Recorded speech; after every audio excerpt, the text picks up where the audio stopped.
এই অনুচ্ছেদে আল্লাহ আজ্জা জাল্লা আমাদেরকে একটি বিশেষ উপাধি প্রদান করেছেন, আর সেই উপাধিটি হল ইবাদুর রহমান, অবিশ্বাস্য রকম করুণাময় এবং ভালোবাসাময় সত্তার বান্দারা। ইমানদারদেরকে আল্লাহর বান্দা হিসেবে অভিহিত করা যেতে পারে, ইমানদারদেরকে শুধুমাত্র ইমানদার হিসেবে অভিহিত করা যায়, আল্লাযীনা আমানু আমাদেরকে মুসলিম বলে অভিহিত করা যায়। আমাদের অনেক উপাধি রয়েছে, আর এই সকল উপাধির মধ্যে আল্লাহ এই সূরাতে বিশেষ এবং অনন্য একটা উপাধি বাছাই করেছেন, সেটা হলো ইবাদুর রহমান। আর এটা কিছু ইঙ্গিত প্রকাশ করছে। প্রথমত, ব্যাকরণগত দৃষ্টিকোণ থেকে ইবাদুর রহমান শব্দ দুটিকে আরবিতে বলা হয় ইদাফা। সরল ভাষায় এর অর্থ হলো দুইটি শব্দ একে অপরের সাথে সম্বন্ধযুক্ত। ব্যাকরণগতভাবে দুইটি শব্দ যা একে অপরের সাথে একীভূত হয়ে আছে।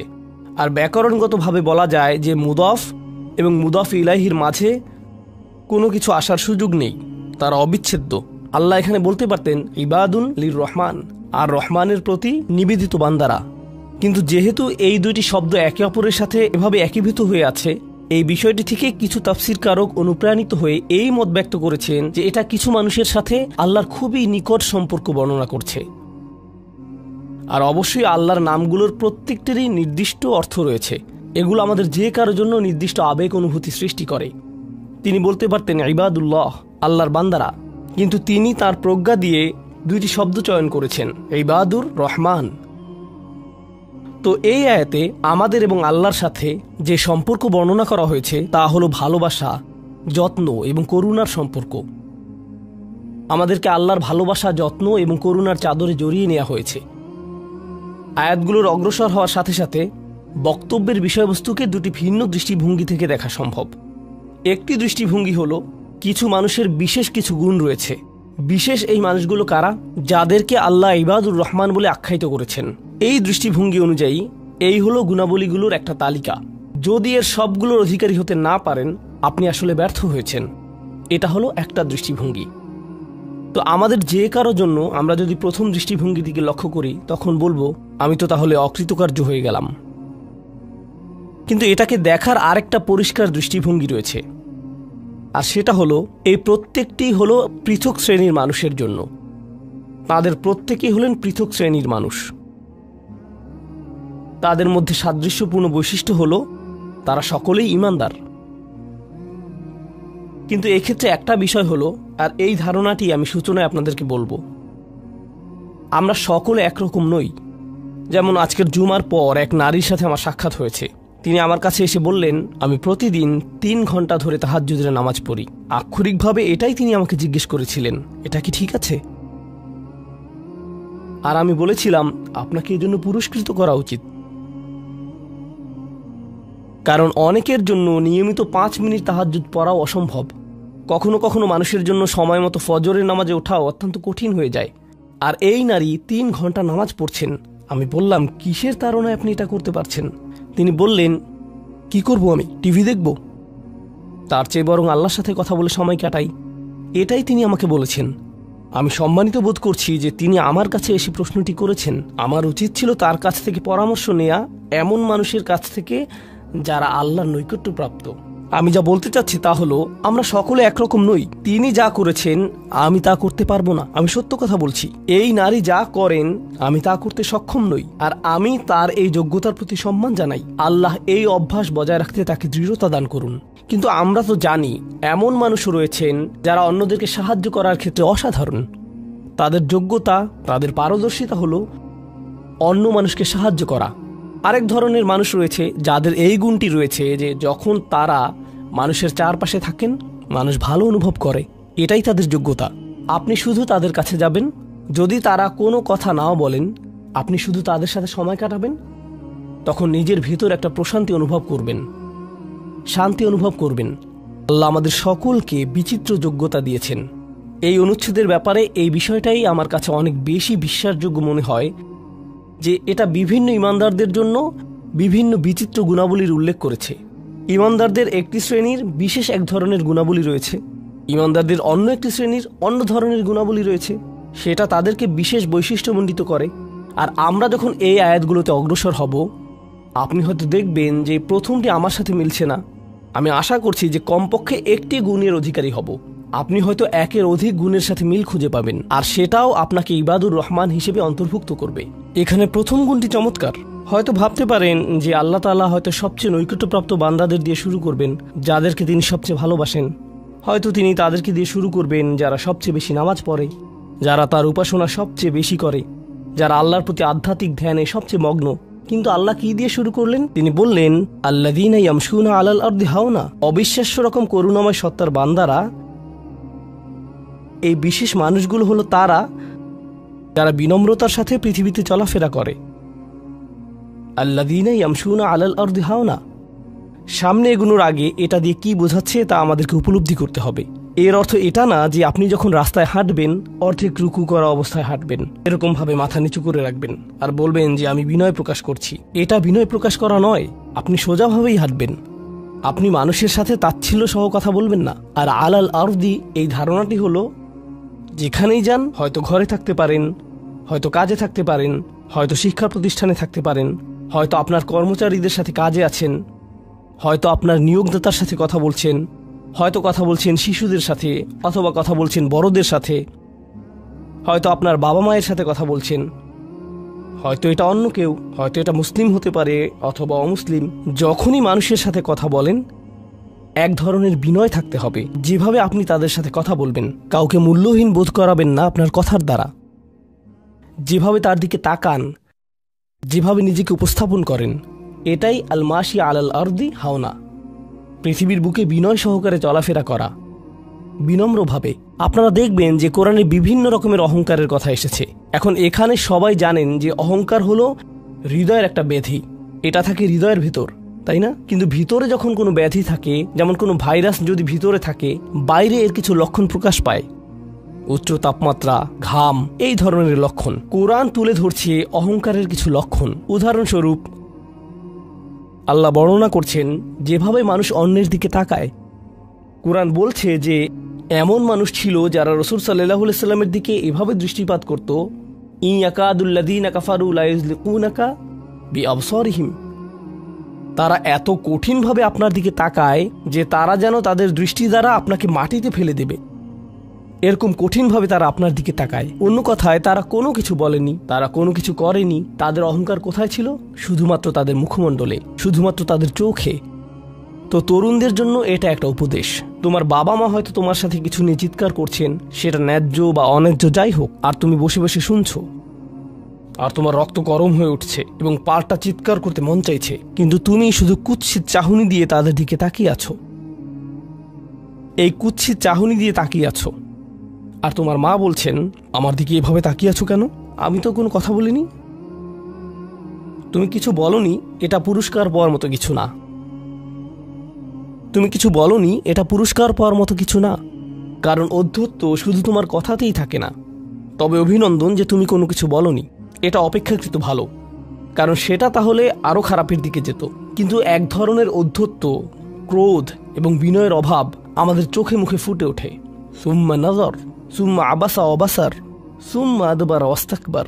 শুধু যেভাবে কারো দিকে তাকান, শুধু যেভাবে ভ্রু কুঁচকান, শুধু যেভাবে চোখ ঘুরান, কখনো কখনো যেভাবে কারো দিকে তাকান, কখনো কখনো যেভাবে কারো দিকে না তাকান।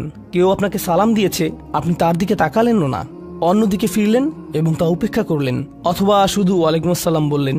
আপনি সালামের জবাব দিয়েছেন, কারণ তা না হলে তো গুনাহ হতে পারে, কিন্তু জবাব দিলেন খুবই নিচু স্বরে, এটা নিশ্চিত করার জন্য যাতে সে শুনতে না পায় আর সে মনে করলো যে আপনি জবাব দেননি। এরকম যে আল্লাহ জানেন যে আমি জবাব দিয়েছি, কিন্তু আমি তাকে এটা জেনে পরিতৃপ্তি লাভ করতে দিব না যে আমি তার সালামের জবাব দিয়েছি। তো যখন সে এসে বলে যে ভাই আমি তো আপনাকে সালাম দিয়েছি, আপনি জবাব দেননি, আমি তো জবাব দিয়েছি, এটাও হাউন এর অভাব। আল্লাযীনা ইয়ামশুনা আলাল আরদি হাওনা। মানুষের প্রতি বিনয়, শিশুদের প্রতি করুণা, বয়স্কদের প্রতি করুণা, এমন মানুষদের প্রতি করুণা যারা এর যোগ্য না। আর প্রসঙ্গক্রমে এর অর্থ এটা না যে আপনাকে অপমান করার সুযোগ আপনি মানুষকে করে দিবেন। এমন পরিস্থিতি আছে আমাদের পরিবারগুলোতে, আমাদের বন্ধুবান্ধবের মাঝে, আমাদের পরিসরে, যেখানে কিছু মানুষকে অবমাননাকর হিসেবে পাবেন। এমনটা ঘটে। আপনার পরিবারে এমন মানুষ রয়েছে, কখনো কখনো আপনার পিতামাতাও এরকম হতে পারেন। এটা খুবই কষ্টদায়ক বিষয়, এটা খুবই অন্যায্য বিষয়, আর আপনাকে এগুলো সব সময় শুনতে হয়, বারবার শুনতে হয়। শ্রোতাদের ভিতর এমন নারী রয়েছেন যাদেরকে আমি দেখতে পাচ্ছি না, তারা পর্দার আড়ালে রয়েছেন, কিন্তু তারা যে অবস্থাতেই থাকেন, হয়তো শ্বশুরবাড়ির আত্মীয় অথবা ভাই বোন বা অন্য কারো কাছ থেকে তাদের কথা শুনতে হয়, আর তাদের এটা সব সময় শুনতে হয়, আর এগুলো শুনে তাদের রক্ত গরম হয়ে যায়। তখন কি করবেন? আপনাকে তখনও বিনয় ধরে রেখে যা করা শিখতে হবে তা হলো, প্রথমত সেরকম পরিস্থিতি থেকে দূরে থাকবেন। যদি জানেন যে মেজাজের ভারসাম্য হারিয়ে ফেলবেন, তখন সেখান থেকে বেরিয়ে যান। এই মুহূর্তে আমি এই আলোচনায় অংশ নিতে পারবো না, দুঃখিত, আমি একটু হাঁটতে যাব। রাগে বিস্ফোরিত হয়ে যাওয়ার আগে এটা থেকে বেরিয়ে যান। এটাই প্রথমত এবং প্রধানত ইয়ামশুনা আলাল আরদি হাওনা। যুক্তিসঙ্গতভাবেই আয়াতটিতে এর সাথে যা সম্পর্কিত, ওয়াইদা খাতাবাহুমুল জাহিলুনা ক্বালু সালামা, অল্প অল্প করে অবিশ্বাস্য কিছু শিক্ষা এখানে প্রদান করা হয়েছে। আরবি ভাষায় ইদা অর্থ যদি না, এর অর্থ যখন। যখন বিরক্তিকর ব্যক্তিরা, যখন সেই ব্যক্তিরা যাদের নিজস্ব নিয়ন্ত্রণ নেই, এরা যখন তাদের সাথে কথা বলে, যখন মূর্খ লোকেরা তাদের সাথে কথা বলে, এখানে বলা হচ্ছে না যে যদি তারা কথা বলে, বরং আয়াতে বলা হচ্ছে যখন তারা কথা বলে। আল্লাহ আমাকে এবং আপনাকে জানিয়ে দিচ্ছেন যে এমন লোক সব সময় থাকবে যারা আমাদের উদ্দেশ্যে কথা বলবে, যারা আমাদের সাথে আলোচনায় অংশ নিবে, যারা আমাদের সাথে ভাব প্রকাশ করবে। তাদের আচরণ হয়তো ভালো হবে না, এরকমটা ঘটবে, এটা এড়াতে পারবেন না। এই ধরনের অপ্রীতিকর অভিজ্ঞতার শিকার আপনাদের প্রত্যেককেই হতে হবে, আমি সহ। এমন লোক থাকবে যারা জাহেল। এখানে জাহেল অর্থ উপলব্ধি করুন। জাহেল অর্থ শুধুমাত্র মূর্খ না। যখন মুসা আলাইহিস সালামকে গরুর বাছুর সম্পর্কে জিজ্ঞেস করা হলো, তিনি বলেছিলেন যে তোমাদেরকে একটি গরু কুরবানি করতে হবে, আর তারা বলেছিল তুমি কি তামাশা করছো? আতাত্তাখিযুনা হুজুয়া, তুমি কি আমাদের সাথে উপহাস করছো? আমাদেরকে গরু কুরবানি করতে হবে? এখানে আমাদের সামনে জটিল পরিস্থিতি রয়েছে, কিন্তু কোনো গরু কুরবানির প্রয়োজন নেই। তিনি আসলেই রেগে গেলেন। আপনারা জানেন যখন মুসা আলাইহিস সালাম রেগে যান, তখন তিনি কিছু একটা করে ফেলতে পারেন। তো তিনি তৎক্ষণাৎ আল্লাহর কাছে প্রার্থনা করলেন এবং বললেন, আউযু বিল্লাহি আন আকুনা মিনাল জাহিলিন, আমি জাহেলদের অন্তর্ভুক্ত হওয়া থেকে আল্লাহর আশ্রয় প্রার্থনা করি। এর অর্থ মূর্খ নয়, কারণ স্পষ্টতই মুসা আলাইহিস সালাম ছিলেন পৃথিবীর জ্ঞানী মানুষদের একজন। তিনি অজ্ঞতা নিয়ে কথা বলছেন না। তিনি বলছেন, আমি আমার আবেগের উপর নিয়ন্ত্রণ হারানো থেকে, মেজাজের নিয়ন্ত্রণ হারানো থেকে আল্লাহর আশ্রয় প্রার্থনা করছি, এমন জিনিস বলা থেকে অথবা করা থেকে যা আমি এখন করতে চাই, কিন্তু আমাকে নিজেকে সংযত করতে হবে। এখন এই উপলব্ধি থেকে আলোচ্য আয়াতটিতে আসুন। এরকম মানুষ রয়েছে যারা সবচেয়ে জঘন্য কথা বলে, কিন্তু তাদের কোনো লাগাম নেই। কথাগুলো আপনার হৃদয় থেকে এসে মস্তিষ্ক হয়ে এরপর তা জিহ্বাতে যাওয়া উচিত, কিন্তু এই পথে কিছুটা লাগাম থাকতে হবে। আমার হয়তো এটা বলা উচিত না, আমি কিছু একটা অনুভব করছি, হয়তো গালি বের হয়ে যাবে, সেটা গলায় পৌঁছে গিয়েছে, কিন্তু সেটা আমার মুখ দিয়ে বেরিয়ে আসা উচিত না, আমার সেটা গিলে ফেলা উচিত। কিন্তু কিছু মানুষ রয়েছে, তাদের মাথায় যা আসে তাই বলে ফেলে। কারোর সাথে আপনার 6 মাস পরে দেখা হলো কোনো একটা পার্টিতে, ঈদের সময় অথবা অন্য কোথাও, হে আসসালামু আলাইকুম, আপনি তো মোটা হয়ে গেছেন, সবার সামনেই। এটা কেমন কথা? আপনি এটা মনে মনে আনতে পারেন আর নিজের মনে মনে মাশাআল্লাহ বলতে পারেন, কিন্তু সবার সামনে কেন আপনাকে এই কথা বলতে হবে? হেই, তুমি তো কয়েক বছর আগে পড়ালেখা ছেড়ে দিয়েছিলে, এখনো পাশ করোনি, এখনো ফেইল অবস্থাতেই আছো। মানুষ আপনাকে এরকম কথা বলে, আর এটা আপনাকে রাগান্বিত করে। এই অবস্থায় কি করবেন? আল্লাহ বলেছেন, এটা আপনার মনের বিনয় প্রকাশের অংশ।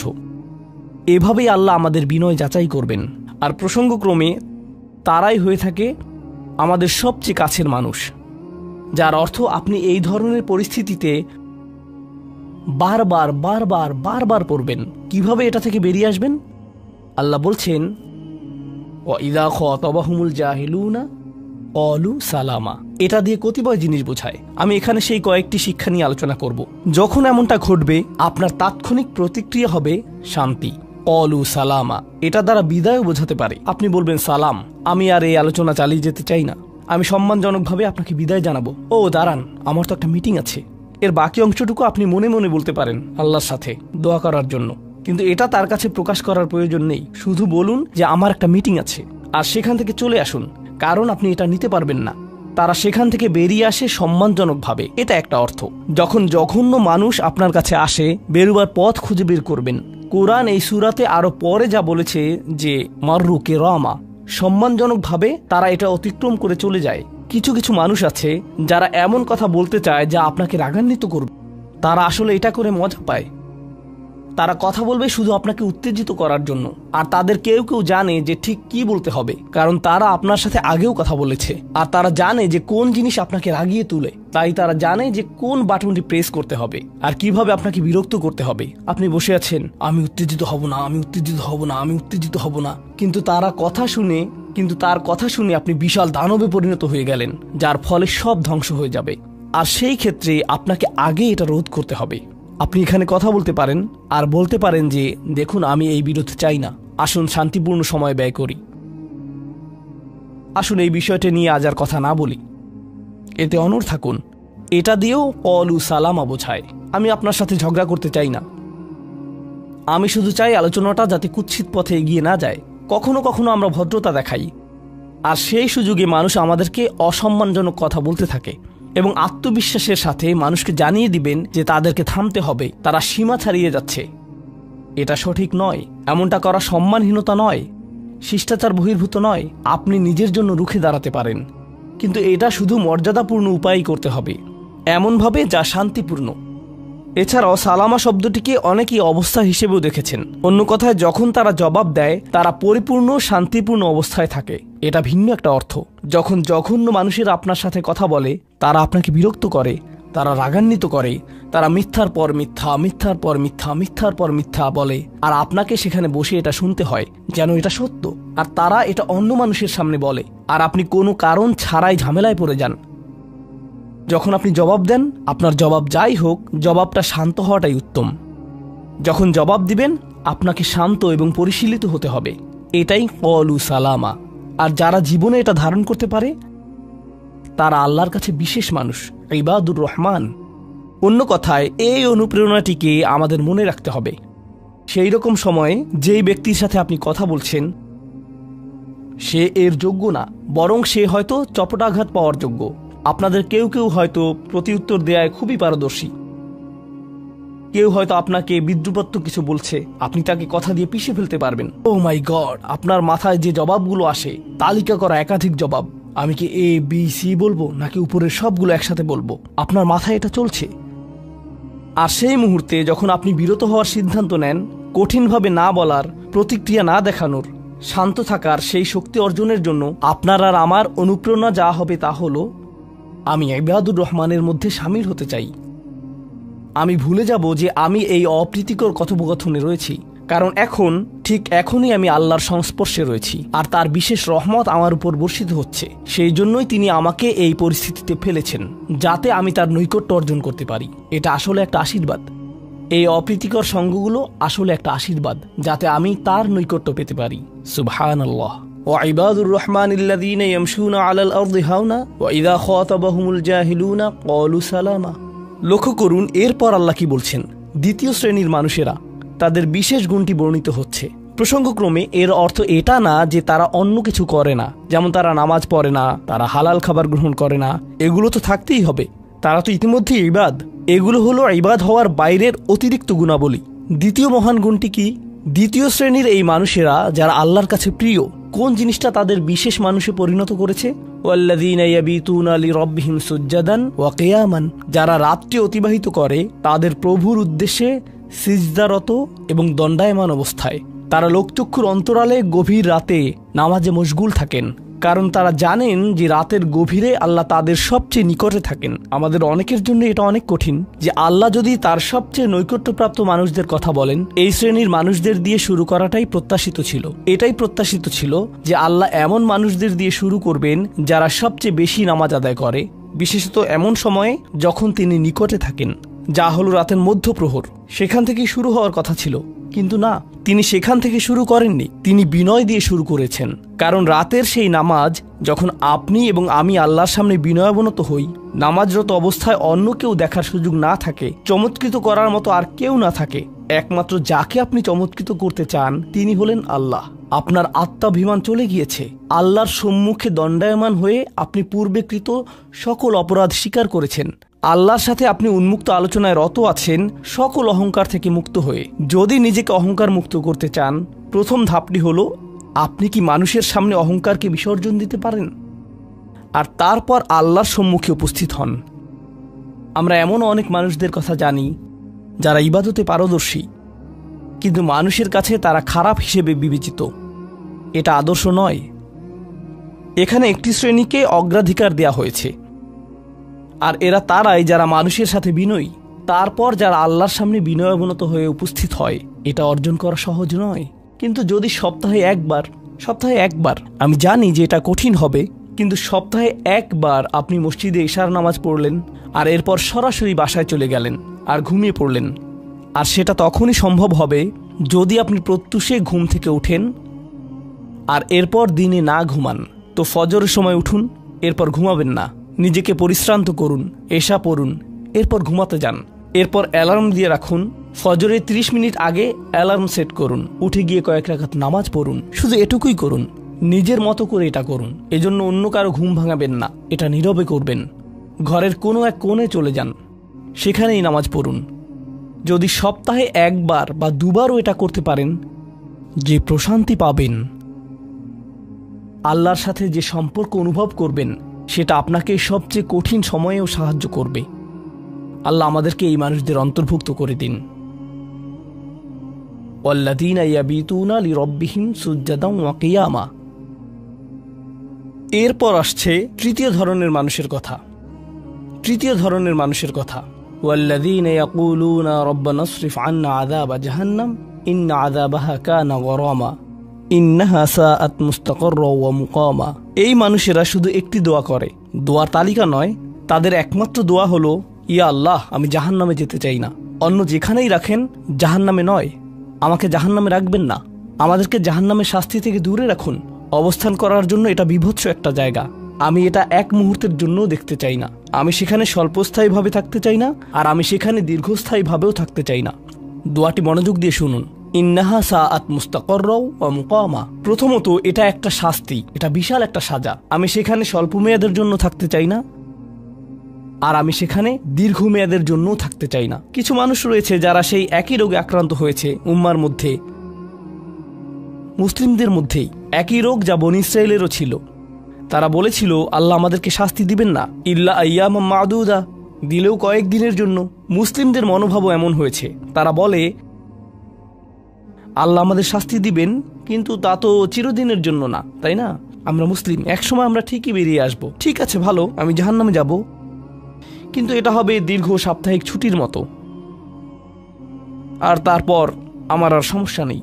দেখুন আল্লাহর নৈকট্যপ্রাপ্ত মানুষদের দোয়া। তারা আল্লাহকে বলছেন, ও আল্লাহ, আমি জাহান্নামে যেতে চাই না, স্থায়ীভাবে না, অস্থায়ীভাবেও না। আমি স্বীকার করছি যে অবস্থানের জন্য এটা বিভৎস একটা জায়গা। মুস্তাকররান ওয়া মুকামা, শুধু থামার স্থান হোক অথবা চিরকালীন স্থান হোক, আমি এগুলোর কোনোটাই চাই না। এর অনেক অন্তর্নিহিত অর্থ রয়েছে। আমি আপনাদের শুধু একটির কথা বলছি। দেখুন, আপনি এবং আমি কখনোই প্রলুব্ধ হওয়া থেকে বাঁচতে পারবো না। হারাম সবসময় আমাদের সামনে আসবে, আর এটা সবসময় আমাদেরকে আহ্বান করবে। আর শাইতানু ইয়াইদুকুমুল ফাকর, শয়তান তোমাদেরকে দেউলিয়াত্বের প্রতিশ্রুতি দিবে। অন্য কথায়, যখন আপনি হালাল পথে চলবেন, শয়তান আপনাকে প্রতিশ্রুতি দিবে, তুমি সুযোগ হারিয়ে ফেলছো, তুমি বঞ্চিত হচ্ছ, সবাই কত মজা করছে, তুমি অনেক মজা করতে পারতে, তুমি আরো অর্থ উপার্জন করতে পারতে, তুমি আরো ইন্দ্রিয় সুখ উপভোগ করতে পারতে। সেই সব সময় আপনার কাছে বিজ্ঞাপন দিতে থাকবে বিকল্প পণ্যের, বিকল্প পন্থার, নিজের কামনাকে চরিতার্থ করার। কিছু যায় আসে না যে কতটুকু কোরআন মুখস্থ করেছেন, কিছুই যায় আসে না যে কি পরিমাণ তাহাজ্জুদ আপনি পড়েছেন। এগুলো কোনোটাতেই আসে যায় না। শয়তান থামবে না। দিন শেষে আপনি তো একজন মানুষই। দিন শেষে কামনা বাসনাগুলো আপনার মাঝে থাকবে, আর শয়তান থামবে না, সে আপনার পেছনে লেগেই থাকবে। শয়তানের একটা কৌশল আল্লাহ বর্ণনা করেছেন। তার মনস্তাত্ত্বিক কৌশলটি হল যায়্যানা লাহুমুশ শাইতানু আমালাহুম। শয়তান তাদের কাজগুলোকে তাদের কাছে আকর্ষণীয় করে দেয়।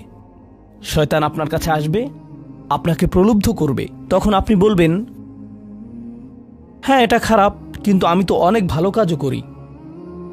হ্যাঁ আমি এলোমেলো কাজ করছি, কিন্তু আমি তো নামাজও পড়ছি। আর আমি তো কাফেরও না, তো সমস্যার কিছু নেই। আর এইবার করেই আমি থেমে যাব। এমন না যে আমি এটা করতেই থাকবো, শুধু একবারই করব। এভাবে নিজেকে সব ধরনের যুক্তি দিতে থাকেন, নিজে নিজে এটাকে বৈধতা দিতে থাকেন।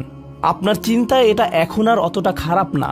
আর তারপর যখন এমন মানুষ চারপাশে থাকেন যাদেরকে বলেন যে এটা তো খারাপ, আর তারপর যখন এমন মানুষের চারপাশে থাকেন যাদেরকে বলেন যে এটা তো খারাপ, তারাও আপনাকে বলে, না ভাই কাম অন, এটা অতটা খারাপ না, থামো তো, এরকম কথা বলো না, না আল্লাহ ওইরকম না, আল্লাহ তোমাকে শাস্তি দিবেন না, কেন এরকম হতাশাজনক কথা বলছো, তুমি অতিরিক্ত চিন্তা করো। আপনি তা শুনেন আর এটা আপনাকে প্রভাবিত করতে শুরু করে। কিন্তু যখন কাজটা করে ফেলেছেন, যেটাই করেছেন, হতে পারে এটা অ্যালকোহল অথবা অন্য কোনো মাদক, এটা কারোর সাথে সম্পর্ক হতে পারে, সেটা যাই হোক, যখন নিজেকে বলেন যে এটাই শেষবার, কিন্তু এটাই শেষ তো না। কারণ যখনই কাজটা ঘটে যায় আর কয়েকদিনের মধ্যে অনুশোচনাও কেটে যায়, তখন মোবাইলে আরেকটা মেসেজ চলে আসে, তারপর আরেকটা দাওয়াত আসে, তারপর আপনি বলেন না এটাই শেষবার, আবারও সেই চক্রে আটকে যান আর আবারও সেটা করেন আর তা করতেই থাকেন। শয়তান ঠিক এটাই চেয়েছিল। মানুষ এই চক্র বন্ধ করতে পারে, আল্লাহর প্রতি নিবিষ্ট হয়ে বলতে পারে, ইয়া আল্লাহ, আমার বন্ধুরা কি বলছে তাতে কিছু যায় আসে না, শয়তান কি ওয়াসওয়াসা দিচ্ছে তাতে কিছু যায় আসে না, কতবার এই বিভৎস চক্রে আটকা পড়েছি তাতে কিছু যায় আসে না। আমি ফিরে আসলাম, আমি ফিরে আসলাম, আমি ফিরে আসলাম 2 দিন অনুতপ্ত থেকে আবারও পাপে লিপ্ত হওয়া থেকে। আমি ফিরে আসলাম আপনার কাছে ক্ষমা চাওয়ার পর আবারও পাপ করা থেকে। ওয়ালাম ইউসিরু আলা মা ফাআলু ওয়া হুম ইয়ালামুন। তারা পাপ কাজগুলো বারবার করে না আর তারা জানে যে তারা কি করছে। আমি সেই লোকদের অন্তর্ভুক্ত হব না? ওয়ালাইসাতিত তাওবাতু লিল্লাযীনা ইয়ামালুনা আস-সাইয়্যাত।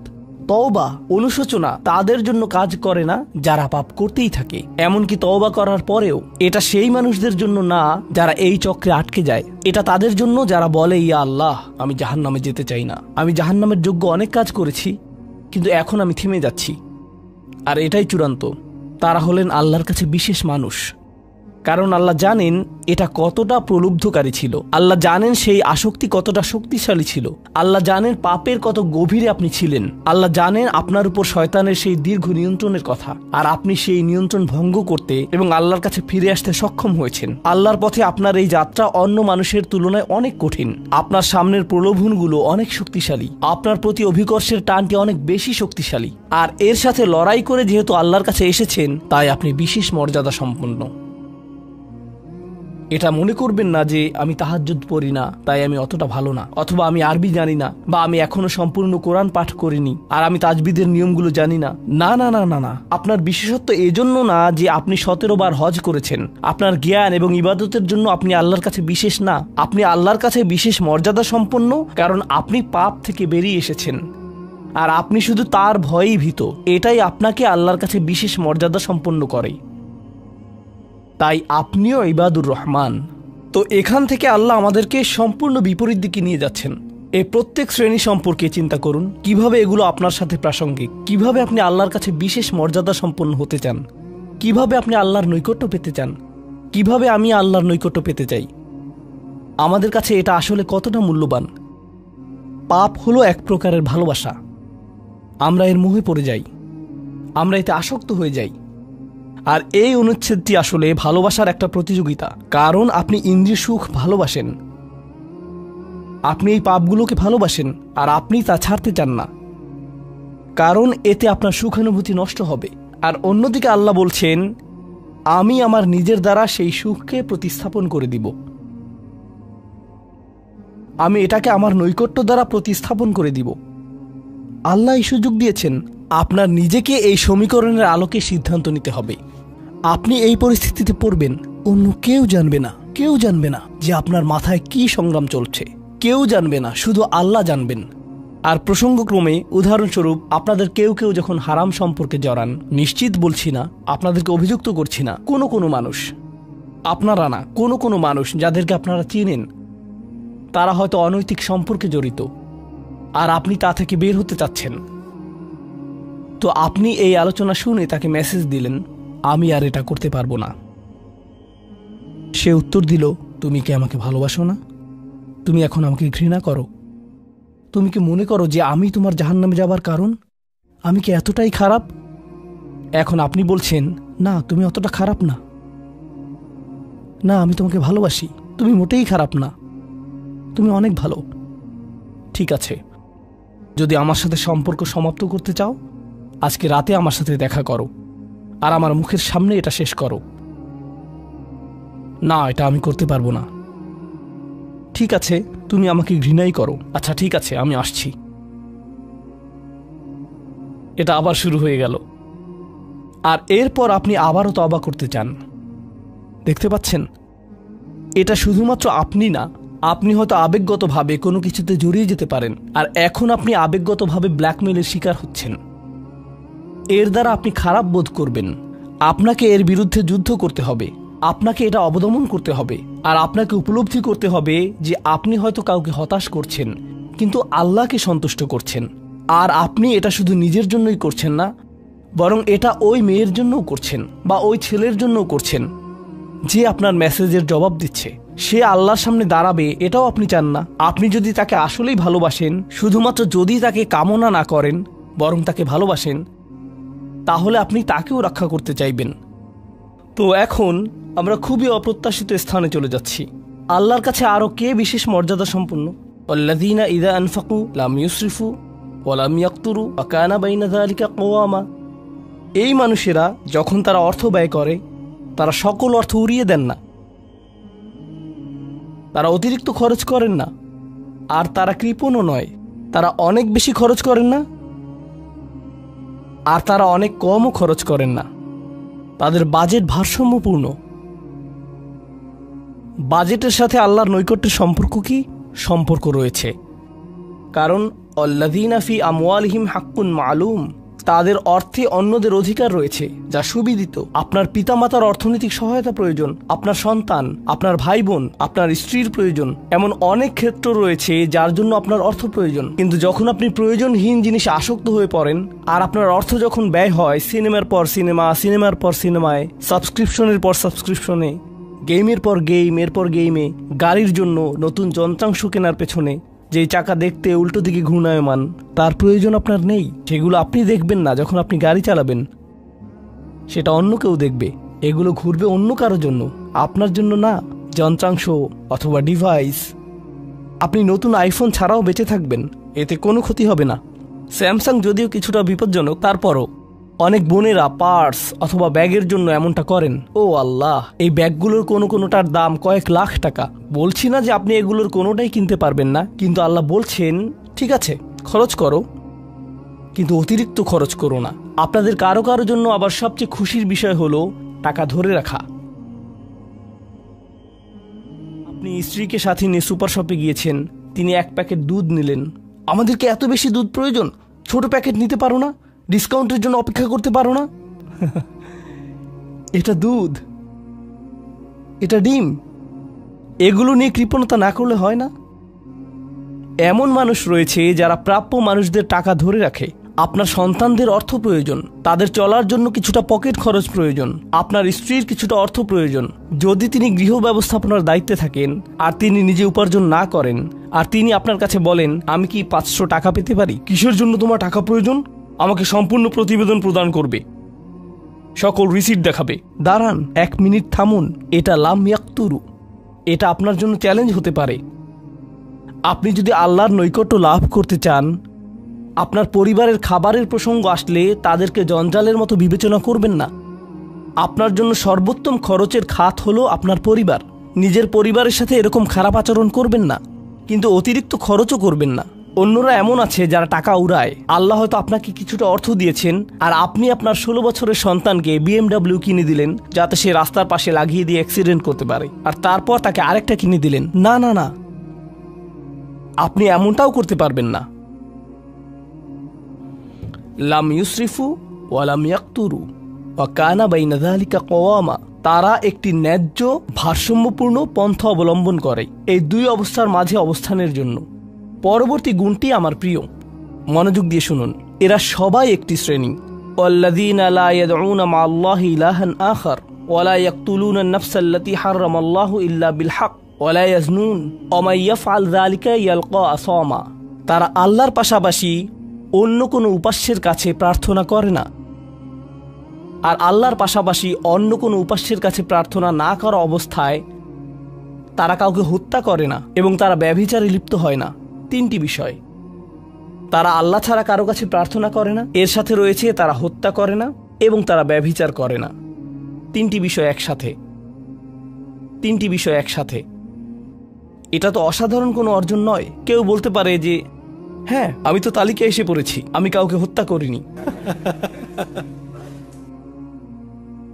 কিন্তু জানেন কেন এটা বৈশিষ্ট্য সূচক? কারণ এই বিষয়গুলো খুবই প্রাথমিক স্তরের, তাই না? অন্য অনেক কবিরা গুনাহ রয়েছে, কিন্তু আল্লাহ বলছেন যে তোমরা আল্লাহর কাছে বিশেষ মর্যাদার অধিকারী হতে পারবে যদি তোমরা শুধু এটুকু করো। কেন এটা বিশেষ মর্যাদাপূর্ণ? মক্কার মানুষদের কথা চিন্তা করুন, সেই সমাজের কথা চিন্তা করুন যার মাঝে কোরআন এসেছিল। সেই মানুষগুলো হাজার বছর ধরে শিরকে লিপ্ত ছিল। হত্যা তাদের কাছে সাধারণ বিষয়ে পরিণত হয়েছিল, জিনা কোনো বিষয়ই ছিল না। আর এগুলো বড় বিষয় ছিল না তাদের পূর্বপুরুষ অথবা তাদের পূর্বপুরুষ অথবা তাদের পূর্বপুরুষের কাছে। এগুলো ছিল জীবনেরই অংশ। জীবন ছিল গ্যাংস্টারের মতো। আর যখন তারা এই সকল কিছু ছেড়ে আল্লাহর কাছে আসলো, তাদের পরিবারকে বলেছিল যে ও তুমি তো এখন মুসলিম, কংগ্রাচুলেশনস। তাদেরকে সকল ধরনের বিভৎস অভিজ্ঞতার সম্মুখীন হতে হয়েছিল, তাদের প্রিয় মানুষদের কাছ থেকে, তাদের সমাজ থেকে, তাদের বন্ধু বান্ধবদের কাছ থেকে, কারণ তারা সেই অপরাধগুলো ত্যাগ করেছিলেন, তাই না? কিছু মানুষের জন্য শুধুমাত্র ঈমান গ্রহণ করা, শুধুমাত্র অপরাধী জীবন থেকে বেরিয়ে আসা, শুধুমাত্র জিনা থেকে বেরিয়ে আসা ছিল এতটাই বড়। আপনারা যারা সম্মানিত পরিবারে বেড়ে উঠেছেন, পরিশুদ্ধ পরিবেশের মাঝে ছিলেন, আপনার জন্য সেই ধরনের বিপত্তিতে না পড়াটা সহজ অথবা সহজতর। এখনকার সময়ে যে কোনো কিছুই সহজ। কিন্তু আপনাদের যারা অমুসলিম অবস্থা থেকে এসেছেন, আপনি চারপাশে অপরাধ সংঘটিত হতে দেখেছেন, আপনি চারপাশে মাদকের আসর দেখেছেন, আপনি চারপাশে নারী লিপ্সা দেখেছেন, প্রত্যেক সাপ্তাহিক ছুটির দিনই ক্লাবে যেতেন, আর তারপর আপনি আল্লাহর পথে আসলেন, আপনি ঈমান গ্রহণ করলেন। সেই জীবন থেকে আপনার এই যাত্রাটি ছিল বিশাল এক যাত্রা। আর আল্লাহ এটা স্বীকার করেছেন এবং বলেছেন যে এটা বেশ বড় ব্যাপার যে কিছু মানুষ এমনটা করেছে। শুধু এই বিবেচনায় তারা বিশেষ মর্যাদাময়, তারা অন্য কিছু জানে না, তাদের ব্যাপক কোনো জ্ঞান নেই। কিন্তু মূল বিষয় হলো তারা আল্লাহর সন্তুষ্টির জন্য হিজরত করেছেন, তারা সেই বড় পাপগুলো থেকে আল্লাহর অভিমুখে যাত্রা করেছেন। এটা অবিশ্বাস্য। কিন্তু এই আয়াতগুলোতে আল্লাহর করুণা এখনো সমাপ্ত হয়নি।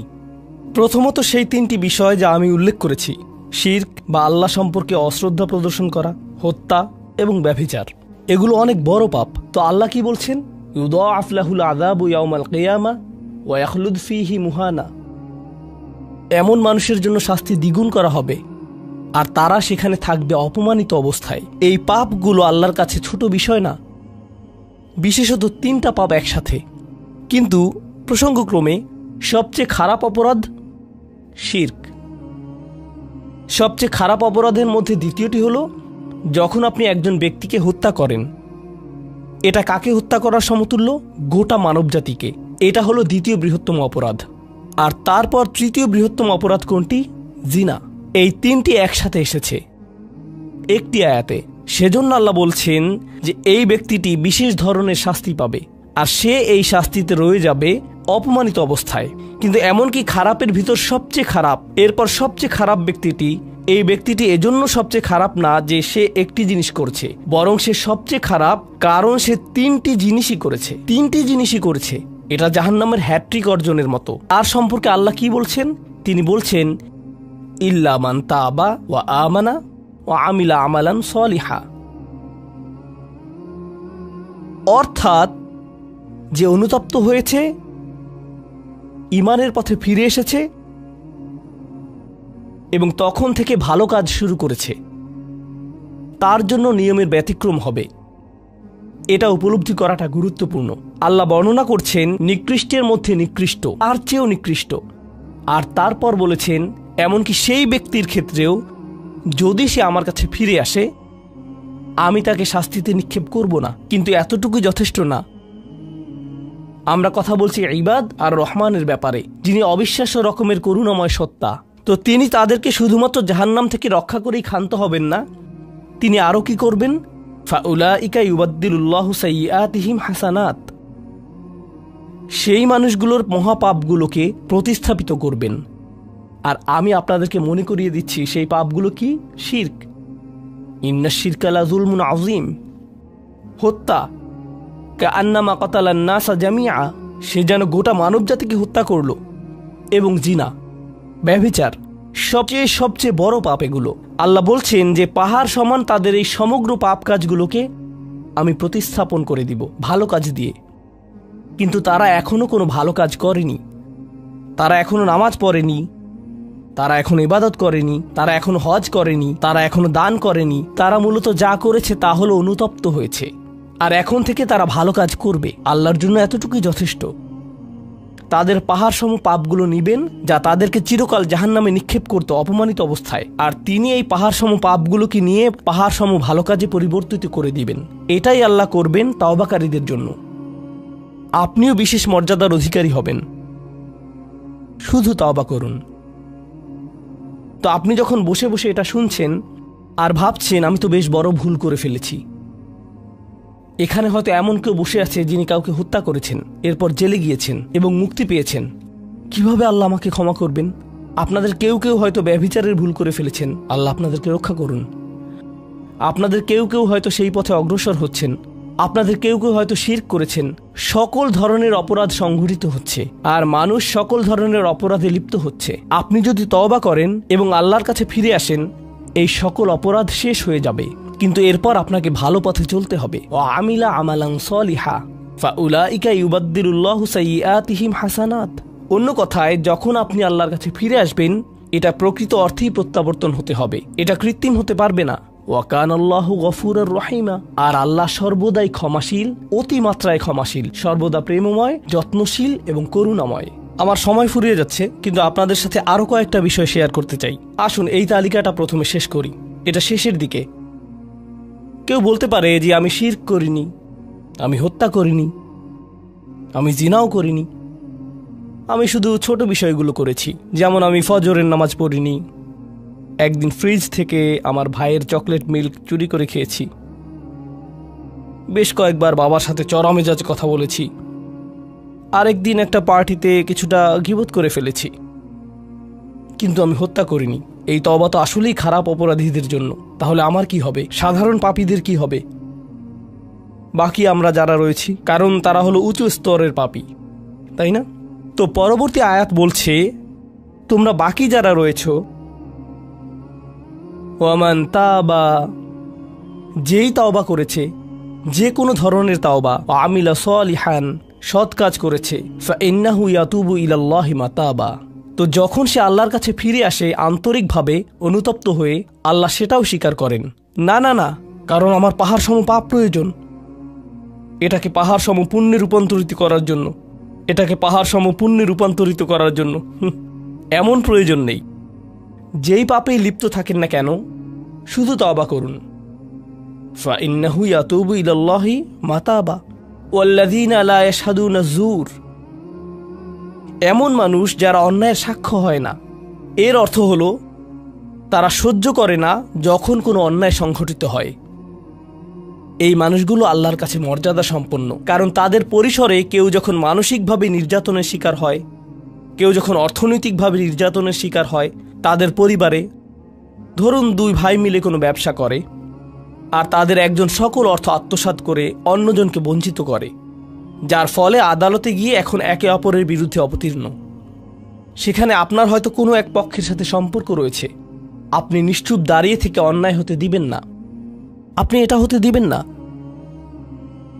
যদি এটা আপনার নিজের বাবার বিরুদ্ধেও যায়, যদি এটা আপনার স্বামী, স্ত্রী বা সন্তানদের বিরুদ্ধেও যায়, আপনি অলসভাবে দাঁড়িয়ে থেকে অন্যায়কে সহ্য করবেন না। আপনি প্রতিবাদ করবেন।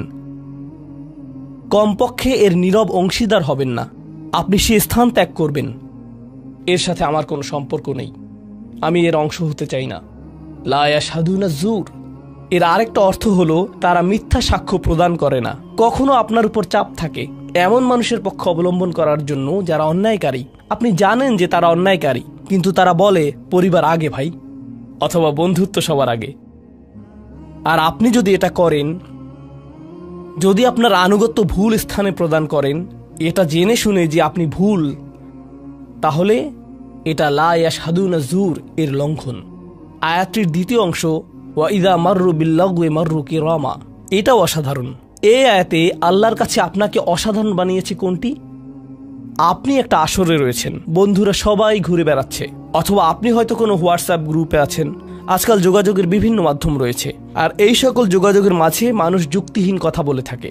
মানুষ একে অপরের বিরুদ্ধে গীবত করে, তারা একে অপরের প্রতি বিদ্রূপ করে, তারা একে অপরের সময় নষ্ট করে। আর আপনি এর সাথে কোনো সম্পর্ক রাখতে চান না, তো আপনি কি করবেন? আপনি আসরটি ত্যাগ করবেন।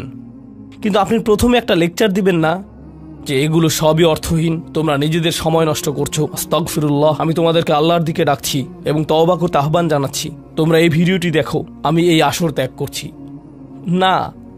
অথবা আপনি কোনো পার্টিতে রয়েছেন আর বললেন, আস্তাগফিরুল্লাহ, তোমরা সবাই গীবত করছো, আমি এখান থেকে চলে যাচ্ছি। ওয়া ইযা মাররু বিল্লাগওয়ি মাররু কিরামা। যখন তারা এই ধরনের আসরের পাশ দিয়ে যায়, যখন তারা এই ধরনের পরিস্থিতির সম্মুখীন হয়, তারা সেখান থেকে বেরিয়ে আসে সম্মানজনক উপায়ে, মাররু কিরামা। অন্য কথায়, তারা তাদের নিজস্ব মর্যাদা রক্ষা করে। তারা এমন অবস্থায় পড়ে না যা অন্যদেরকে এবং তাদের নিজেদেরকে অপমানিত করে। আর এই প্রক্রিয়ায় তারা অন্য কাউকে খারাপ বোধও করায় না। তারা সম্মানজনক অজুহাত তৈরি করে এবং নিজেদেরকে সেই পরিস্থিতি থেকে বের করে আনে। ওয়া ইযা মাররু বিল্লাগওয়ি মাররু কিরামা। আর সবশেষে, ওয়াল্লাযীনা ইযা যুকিরু বিআয়াতি রাব্বিহিম লাম ইয়াখিরু আলাইহা। আসলে এখনো শেষ হয়নি, আপনাদের ভালো বোধ করার জন্য বললাম। ওয়াল্লাযীনা ইযা যুকিরু বিআয়াতি রাব্বিহিম লাম ইয়াখিরু আলাইহা সুম্মান ওয়া উমিয়ানান। এটা জুমায় অংশগ্রহণকারীদের জন্য। যখন তাদেরকে স্মরণ করিয়ে দেয়া হয়, তারা অন্ধ এবং বধিরের মতো পড়ে থাকে না। অন্য কথায়, তারা সেগুলো উপেক্ষা করে না, তারা সেগুলোকে হালকাভাবে গ্রহণ করে না। তারা কিছু শোনার পর বলে না যে হ্যাঁ, এটা আমার সম্পর্কেই বলেছে, এটা ঠিকই আমার বিবেককে আঘাত করেছে, কিন্তু আমি ভুলে যাব যে এটা আমি শুনেছি, আমি ভান করব যে এটা আমার সম্পর্কে না এবং এটা নিয়ে চিন্তা করব না। তারা ইচ্ছাকৃত বধির না, আর তারা ইচ্ছাকৃতভাবে অন্ধও না। সেই স্মরণিকার প্রতি যা তাদেরকে প্রদান করা হয়েছে, এটা ছিল আপনার সম্পর্কে, এটা ছিল আপনার কার্যকলাপ সম্পর্কে, আপনার উদ্দেশ্য সম্পর্কে। আর এখন আপনি এটা আর নিতে পারছেন না, কারণ আপনি পরিবর্তিত হতে চান না। বাল ইউরিদুল ইনসানু লিয়াফজুরা আমামাহ। মানবজাতি শুধু তার সামনে যা রয়েছে তাতে নিমজ্জিত হয়ে যেতে চায়। প্রলোভনগুলো এতটাই মজবুত। আর কোরআন উলিন নুহা সম্পর্কে বলছে, তারা এমন মানুষ যারা নিজেদেরকে সংযত করতে পারে। আপনাকে স্মরণ করিয়ে দেয়া হচ্ছে নিজেকে সংযত করার জন্য, আর আপনি বলছেন আমি সংযত হতে চাই না, আমি এই অবস্থাতেই ভালো আছি। আমি ইতিমধ্যেই কাজটি করার দিন, তারিখ এবং স্থান নির্ধারণ করে ফেলেছি এবং টিকিটও করে ফেলেছি। এরপর এই খুতবাটি আমার মুড নষ্ট করে দিল, তো আমি এখন একটা বার্গার খাবো এবং খুতবায় যা শুনেছি তা নিয়ে চিন্তা করব না। তারপর সেখানে যাব যেখানে আমি যেতে চেয়েছিলাম। খুতবাটা বেশ দেরিতে শোনা হয়েছে। সেই মানুষেরা এমনটা করে না। যখন কোনো স্মরণিকা শ্রবণ করে, নিজেদের উপর এর প্রভাব পড়তে দেয়, তারা এটাকে পরিবর্তন ঘটানোর সুযোগ দেয়। এটাই তাদেরকে আল্লাহর কাছে বিশেষ মানুষে পরিণত করে। প্রসঙ্গক্রমে, কখনো কখনো আপনার ভিতরে ঘটে যাওয়া সেই পরিবর্তন অন্য কেউ দেখে না, অন্য কেউ জানে না সেই পাপ সম্পর্কে যার দিকে আপনি অগ্রসর হচ্ছিলেন। সেটা শুধুই আপনি এবং আল্লাহর মাঝে সীমাবদ্ধ।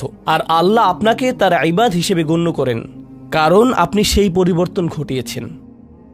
তো এখন যেহেতু আমরা সমাপ্তির দিকে যাচ্ছি, এটাই এখানে বর্ণিত শেষ গুণ। এই মানুষেরা শুধুমাত্র নিজেদের নিয়ে উদ্বিগ্ন না, বরং তারা তাদের পরিবার নিয়ে উদ্বিগ্ন। ওয়াল্লাযীনা ইয়াকুলুনা রব্বানা হাবলানা মিন আজওয়াজিনা ওয়া যুররিয়াতিনা কুররাতা আয়ুনিন। হে প্রভু, আমাদের স্ত্রী এবং আমাদের সন্তানদের দ্বারা আমাদেরকে চক্ষুর শীতলতা দান করুন, যার অর্থ দুইটি জিনিস। আমি জটিলতা পরিহার করে আপনাদেরকে সরলভাবে কুররাতা আয়ুনিন এর অর্থ বুঝিয়ে বলছি। প্রথম অর্থ হলো, ইয়া আল্লাহ, অন্য সকল কিছু আমাকে পীড়িত করে, অন্য সকল কিছু আমাকে অসুবিধায় ফেলে, কিন্তু যখন আমি আমার স্ত্রীর কাছে আসি এবং আমার সন্তানদের কাছে আসি, ইয়া আল্লাহ, এই স্থানটিকে আমার জন্য প্রশান্তিদায়ক করে দিন। আমার সকল অসুবিধা দূর হয়ে যায় যখন আমি আমার স্ত্রীর দিকে তাকাই। আমার সকল অসুবিধা দূর হয়ে যায় যখন আমি আমার সন্তানদের সাথে থাকি। ইয়া আল্লাহ, আমার স্ত্রী এবং আমার সন্তানদের মাঝে এটা প্রদান করুন, অথবা আমার স্বামী এবং আমার সন্তানদের মাঝে এটা প্রদান করুন। কুররা শব্দটির দ্বিতীয় অর্থটি এসেছে করার থেকে। করার অর্থ যখন আপনার চোখ কোথাও আটকে যায়, ইয়া আল্লাহ, আমার স্ত্রীর প্রতি আমার ভালোবাসা এতটাই সৃষ্টি করে দিন যাতে আমি তার উপর থেকে চোখ ফিরাতে না পারি। ইয়া আল্লাহ, আমার সন্তানদের নিয়ে আমাকে এতটাই আনন্দিত করে দিন এবং এতটাই ভালোবাসাপূর্ণ করে দিন যাতে আমি তাদেরকে অন্যদের সাথে তুলনা না করি। আমার যা রয়েছে তা নিয়ে আমি সুখী, তারা খারাপ বোধ করুক এটা আমি চাই না। আমি তাদের অর্জনের স্বীকৃতি প্রদান করি। আমাকে সেই সামর্থ্য দান করুন যাতে স্ত্রী এবং সন্তানদের মাঝে কুররাতু আয়ুন খুঁজে পাই। আমাকে একটি মজবুত পরিবার দান করুন এবং আমাকে আমার পরিবারের প্রতি সন্তুষ্ট করে দিন। আপনাদের অনেকের জন্য একমাত্র দুশ্চিন্তার বিষয় হলো স্ত্রী এবং সন্তান। এই দোয়া অনুযায়ী দুশ্চিন্তার একমাত্র উপশমকারী হওয়া উচিত স্ত্রী এবং সন্তান। আর আপনি নিজে চেষ্টা না করে শুধু আল্লাহর কাছে কিছু চাইতে পারেন না, কারণ আল্লাহ বিশেষ কোনো বৃষ্টি আপনার পরিবারের উপর বর্ষণ করবেন না যার ফলে আকস্মিকভাবে আপনি আপনার স্ত্রীকে ভালোবাসতে শুরু করবেন। এর জন্য চেষ্টা করতে হবে। আপনার সন্তানদের সাথে সম্পর্ক উন্নয়নের জন্য আপনাকে চেষ্টা করতে হবে। এটা রাতারাতি ঘটবে না। এটা এমন জিনিস যাতে আপনাকে এবং আমাকে বিনিয়োগ করতে হবে। তো আল্লাহ আমাদেরকে সামর্থ্য দান করুন যাতে আমরা শুধুমাত্র মুখে এই দোয়া করে ক্ষান্ত না হই, বরং দোয়াটি যাতে বাস্তবায়িতও করতে পারি, কারণ আল্লাহ প্রচেষ্টার বিষয়ে জিজ্ঞেস করবেন।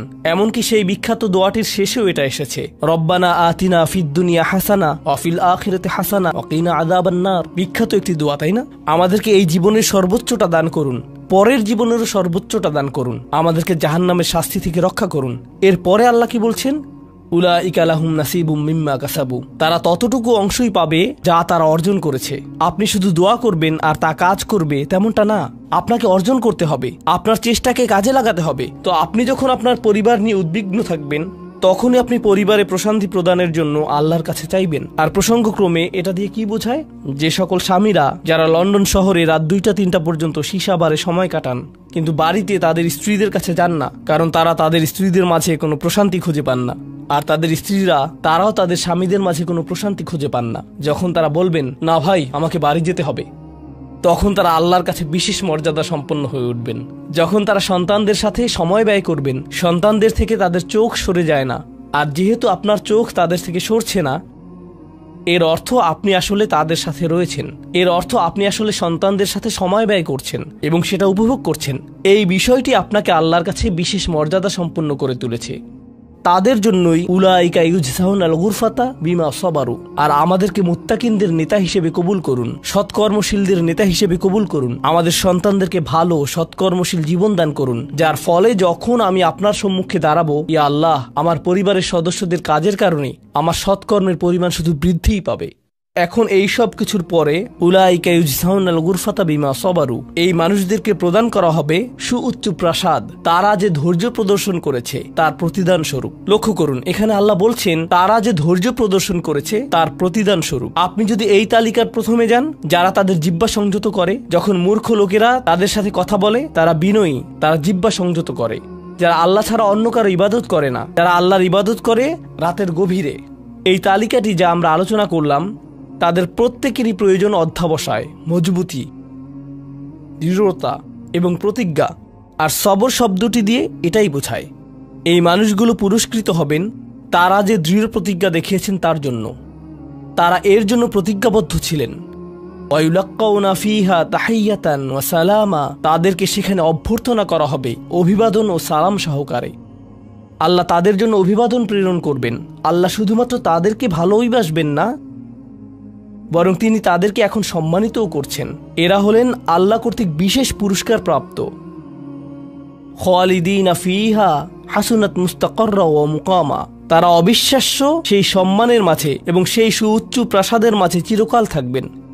কি চমৎকার স্থান, স্বল্পকালীন এবং চিরকালীন অবস্থানের জন্য। তো আল্লাহ এটাকে জাহান্নামের সাথে তুলনা করেছেন, তাই না? জাহান্নামীরা বলবে আমি এখানে স্বল্পকালের জন্যও থাকতে চাই না, চিরকালের জন্যও থাকতে চাই না। আল্লাহ বলেছেন জান্নাতের স্বাদ যদি তুমি সামান্য পরিমাণেও পাও, তুমি এটা আকাঙ্ক্ষা করবে, তুমি এটা চিরকালের জন্য চাইবে। আল্লাহ আমাদের সকলকে চিরকালের জন্য জান্নাতে প্রবেশ করান। আমরা সর্বশেষ আয়াতে এসেছি। আমি জানি যে আমি অতিরিক্ত সময় নিয়েছি, প্রশ্ন উত্তরের জন্য আপনাদের কিছুটা সময় আমার দেওয়া উচিত। আমার আর 4-5 মিনিট প্রয়োজন। শেষের এই আয়াতটি গভীর তাৎপর্যপূর্ণ। এই সূরাটির শেষ আয়াত, এটা এই অনুচ্ছেদটিরও শেষ আয়াত। এই তালিকা যা আপনাকে বিশেষ মর্যাদা সম্পন্ন করবে তার সাথে এর কোনো সম্পর্ক নেই। আয়াতটি কুরাইশ এবং গোটা মানবজাতিকে উদ্দেশ্য করে বলা হয়েছে, আর রাসূলকে বলা হলো যে কিভাবে সৃষ্টিকর্তার নৈকট্য অর্জন করা যাবে। এই তালিকা যেহেতু এখন প্রদান করা হলো, তাহলে আর সমস্যা কোথায়? কুল মা ইয়াবাউ বিকুম রাব্বি লাউলা দুআউকুম ফাকাদ কাযযাবতুম ফাসাউফা ইয়াকুনু লিজামা। এই আয়াতটিকে ব্যাখ্যা করার বেশ কয়েকটি দৃষ্টিভঙ্গি রয়েছে। আমি সরলভাবে এর কয়েকটি আপনাদের সাথে শেয়ার করতে চাই। সময় স্বল্পতার কারণে আমি ভাষাতাত্ত্বিক আলোচনায় যাব না। আমি শুধু অন্তর্নিহিত অর্থগুলোর সহজ বাংলা বর্ণনা করব। আল্লাহ একদিকে বলছেন, আল্লাহর সম্মুখে তোমাদের কি গুরুত্ব আছে, আল্লাহর সামনে তোমাদের কি মূল্য আছে, তোমরা কি মনে করো তোমরা যখন আল্লাহর সামনে উপস্থিত হবে কি মূল্য তোমাদের থাকবে। মানবজাতি হিসেবে তোমাদের একটা মর্যাদা দেয়া হয়েছে যা অন্য কাউকে দেয়া হয়নি। দুআউকুম, তোমরা নিজেদের ইচ্ছায় আল্লাহকে ডাকতে পারো। আল্লাহকে ডাকতে হলে তোমাদের নিজস্ব ইচ্ছা শক্তিকে প্রয়োগ করতে হয়। পাহাড়, গাছ, পাখি, তাদের কোনো নিজস্ব ইচ্ছা নেই, তারা আল্লাহকে ডাকতে বাধ্য। ওয়া ইম মিন শাইইন ইল্লা ইউসাব্বিহু বিহামদিহি ওয়ালাকিন লা তাফকাহুনা তাসবিহাহুম। তোমরা আল্লাহর কাছে মূল্যবান যদি একটি জিনিস না থাকে, আর তা হলো তোমাদেরকে বাছাই করা হয়েছে তাকে ডাকার জন্য, কিন্তু তোমরা সেই দায়িত্বকে পরিত্যাগ করেছো। ফাকাদ কাযযাবতুম, আল্লাহকে ডাকার এই আমন্ত্রণকে তোমরা মিথ্যা সাব্যস্ত করেছো। ফাসাউফা ইয়াকুনু লিজামা, এই শাস্তি তোমাদেরকে পরিত্যাগ করবে না। এটা হবে এমন জিনিস যা থেকে তোমরা মুক্ত হতে পারবে না। এটা প্রথম অর্থ। আয়াতটির আরেকটি অর্থ হলো, আল্লাহ কাফেরদের এবং যারা সকল ধরনের পাপ কাজ করে তাদেরকে বলছেন, আমার কাছে তোমাদের কোনো মূল্য নেই, আর তোমাদের এখনো টিকে থাকার একমাত্র কারণ হলো তোমাদের মধ্যে কিছু মানুষ রয়েছে যারা এখনো আমাকে ডাকে। পৃথিবীর বুকে এখনো কিছু ইমানদার রয়েছে যারা এখনো আল্লাহর উদ্দেশ্যে ক্ষমা প্রার্থনা করে, আর তারাই একমাত্র কারণ যে জন্য তোমরা এখনো বেঁচে আছো। আয়াতের তৃতীয় অর্থটি কাফেরদের উদ্দেশ্যে এবং এমন মুসলিমদের উদ্দেশ্যে যারা আল্লাহ থেকে অনেক দূরে রয়েছে, তাদের জন্য এটা প্রযোজ্য। আল্লাহ বলেছেন, তোমাদের কি মূল্য রয়েছে আমার কাছে? তোমরা নামাজ পড়ো না, তোমরা আনুগত্য করো না, তোমরা হালাল উপার্জন করো না, তোমরা সকল আদেশ লঙ্ঘন করো, কিন্তু কোনো কারণে মরিয়া হয়ে যদি তুমি আমাকে ডাকো, তারপরও আমি তোমাকে যথাযোগ্য মূল্যায়ন করব। এখনো তোমাকে সুযোগ দিয়ে যাচ্ছি, লাউলা দুআউকুম, কিন্তু মোটের উপর তুমি এখনো এই সকল কিছুকে মূল্যহীন বিবেচনা করছো। তুমি স্বীকার করছো না যে আমি তোমাকে যা কিছু দিয়েছি এবং যা কিছু করতে বলেছি তা আসলে তোমার কাছে অর্থবহ। তুমি এই সকল কিছুকে মূল্যহীন এবং মিথ্যা বিবেচনা করছো। তোমার এই স্বভাব পরিবর্তন করো, কারণ শীঘ্রই এটা স্থায়ীভাবে লেগে থাকা শাস্তিতে পরিণত হবে। আল্লাহ এটা বলেননি যে তোমাকে শাস্তি দেয়া হবে, বরং তিনি বলেছেন শীঘ্রই তোমাকে শাস্তি দেয়া হবে, শীঘ্রই তুমি এটা থেকে আর মুক্ত হতে পারবে না। অর্থাৎ তোমার জন্য এখনো সুযোগ রয়েছে, বদলে যাও। আয়াতটির আরেকটা অর্থ হলো, হে কুরাইশরা, যদি আল্লাহ তোমাদেরকে কোরআনের মাধ্যমে আহ্বান না করতেন তাহলে অন্য কোন জিনিস তোমাদেরকে মূল্যবান সাব্যস্ত করত? আল্লাহ তোমাদেরকে এই কিতাবটি দিয়ে সম্মানিত করেছেন, আর সর্বোপরি আল্লাহ আপনাকে এবং আমাকে এই কোরআন দিয়ে সম্মানিত করেছেন। তারপরেও তোমরা এটাকে সম্পূর্ণরূপে অগ্রাহ্য করছো। তোমরা এই কিতাবের কোনো মূল্যায়ন করছো না, আল্লাহর এই বাণীকে মূল্যায়ন করছো না। এখনো সময় আছে, নিজেকে সংশোধন করো এবং আল্লাহ তার কথা বলার জন্য যে তোমাদেরকে বেছে নিয়েছেন তার গুরুত্ব অনুধাবন করো। আয়াতটির সর্বশেষ অর্থ, আল্লাহ তোমাদেরকে শাস্তি দেওয়া পছন্দ করেন না। আয়াতাংশটির ভাষাতাত্ত্বিক একটি অর্থ হলো, তোমাদেরকে শাস্তি দেওয়ার জন্য আল্লাহ আগ্রহী নন, তার কোনো উদ্দেশ্য এবং আকাঙ্ক্ষা নেই তোমাদেরকে শাস্তি দেওয়ার। কিন্তু আল্লাহ ছাড়া অন্য কাউকে ডাকার যে অপরাধ তোমরা সংঘটিত করেছ তা এতই বড় যে এর জন্য শাস্তি দিতেই হবে। অন্য কথায় আল্লাহ আপনাকে শাস্তি দিচ্ছেন যদিও তিনি চান না। মা ইয়াফআলুল্লাহু বিআযাবিকুম, তোমাদেরকে শাস্তি দিয়ে আল্লাহর কোনো প্রাপ্তি নেই। আপনাকে শাস্তি দিয়ে আল্লাহর কি পাওয়ার আছে? আল্লাহ এখানে বলছেন, আমি তোমাদেরকে শাস্তি দিতে চাই না, কিন্তু তোমাদের অপরাধগুলো অনেক বড়, আর শীঘ্রই এই শাস্তি স্থায়ী হয়ে যাবে। এই মুহূর্তে এগুলো অস্থায়ী, তোমরা এগুলো মুছে ফেলতে পারো। তাই এখনো ফিরে আসো, আল্লাহর দিকে ফিরে আসো। আমাদেরকে এই সকল সুযোগ দেওয়ার পর শুধুমাত্র তার কাছে ফিরে আসাই না, বরং তার নৈকট্য লাভের সুযোগ দেওয়ার পর সবশেষে তিনি বলছেন, কেন তোমরা শাস্তি পেতে চাও? আমি তো তোমাদেরকে শাস্তি দিতে চাই না, তোমরা শুধু ফিরে আসো। আল্লাহ সহজ করে দিন যাতে আমরা এই বিষয়গুলোকে হৃদয়ের গভীর থেকে অনুধাবন করতে পারি, এবং তিনি আমাদেরকে তাদের অন্তর্ভুক্ত করুন যাদের প্রভাবে চারপাশের পথভ্রষ্ট মানুষদের এবং চারপাশের আল্লাহর অবাধ্য মানুষদের হৃদয়ও কোমল হয়ে যায় এবং তারাও আল্লাহর কাছে প্রত্যাবর্তন করে। বারাকাল্লাহু লি ওয়া লাকুম ফিল কুরআনিল হাকিম ওয়া নাফা'নি ওয়া ইয়্যাকুম বিল আয়াতি ওয়া যিকরিল হাকিম।